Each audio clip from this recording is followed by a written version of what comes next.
invited me to a club called Club Louise, and it seemed like all the formation of the punk scene was hanging out there, the Sex Pistols and Susie and the Banshees and Elvis Costello and Mick and Joe were down there. And it's funny because years later Joe said that they were kind of jealous because I was taking pictures of the Sex Pistols and I wasn't really paying attention to them. And I went inside and I found the picture and I gave him the picture that I took that night. And it was during that trip in 1976, Caroline Coon and Vivian Westwood actually took me to see the Clash. They were playing at a college date. It was one of the most powerful and intense shows I ever saw.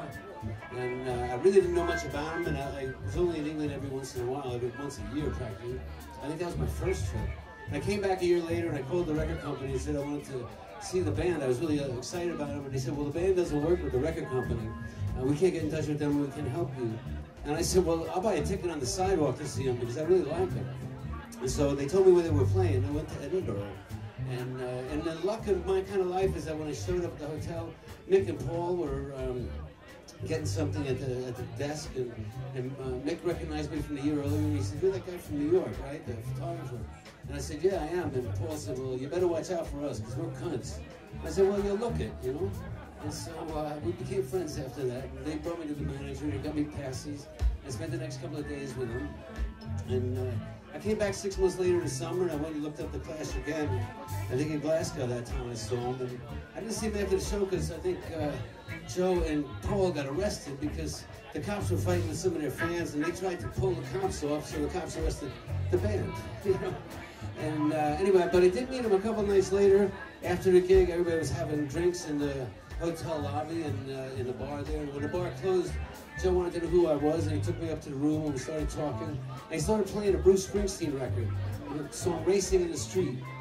And we played it over and over again. About being in a 7-Eleven and people racing their cars and, you know, just living the life in New Jersey. And I think Joe really wanted to be here, and he really liked that idea. And actually, I flew home that day, and I went to James Johansson's song. Some girl was driving me out there, took me to the club, and we stopped in S Directions, and I looked around, and I realized I was in a 7-Eleven in New Jersey in the parking lot. The guys revving their engines. And Joe was still out on the beach in this little town in England.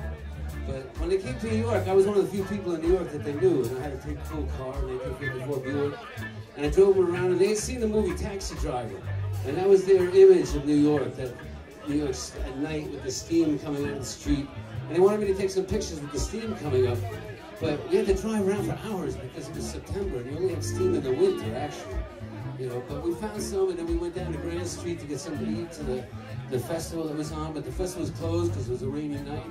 So we bought some spaghetti in the deli, and they all came back to my house, and we cooked up the spaghetti, and they watched my New York Dolls videos, actually, and we all had a pretty good time. And then I was lucky enough to be on the bus trip with the Clash a bunch of times, and then in the 80s, after the Clash broke up, Joe used to come to New York once in a while, and he would kind of yell up at my window, because he knew the neighborhood, but he never knew how to get into my building. So he'd yell up at the window, and all of a sudden Joe Strummer would show up, and I wouldn't go to sleep for a week, and I'd be drunk for a while, having a good time. But you know, my wife and I used to remind each other, you have to remember to bring your glasses when you went out to dinner with Joe Strummer, because you might be going out to dinner at 7, 8 o'clock, but when you walk out of a bar at 9:30 or 10 o'clock in the morning, you need your sunglasses. You know, and Joe was a lot of fun to hang out with. He always had crazy ideas. I remember one time he found a dime, and he thought that was going to be his lucky dime.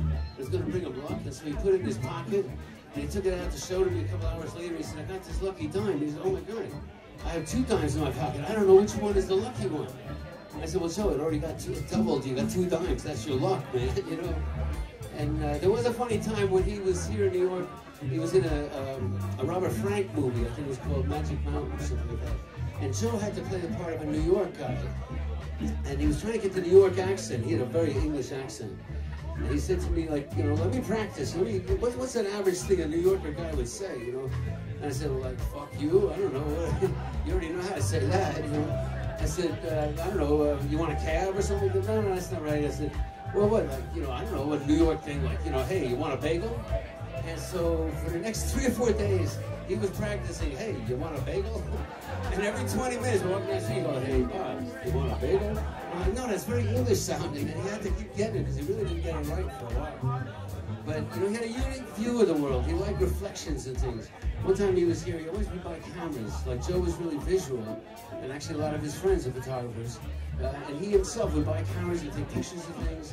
And he saw the whole world. On one trip, he was watching the whole world through hubcaps. Like he loved the curve and the reflection in the hubcaps. And he was taking pictures of the things that you see in hubcaps and how the world is so distorted and twisted in there. But on the top of the reflections, actually, I learned it I went to Joe Strummer's funeral, which was a very sad day. A lot of people were there. The firemen that he had done a benefit for, they had an honor guard out front, and that's something you never see at a rock star, funeral. To see the firemen standing there in respect. And I mentioned it to Chrissy Hine. I said, you never see a rock star getting that kind of respect. And she said, well, none of them deserve it.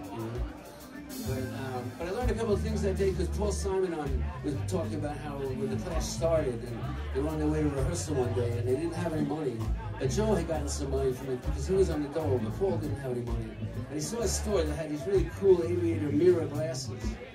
And Joe said, those are really cool, we should get them. So he went to the store and he spent his money to buy both of them a pair of these mirror shades. And his idea was that when you wear mirror shades, people seem to be afraid of you. But they're not really afraid of you, they're afraid of their own evil that's reflected back from the sunglasses. So Joe had a lot of those kind of ideas, And he said, I wrote down a couple of them things here.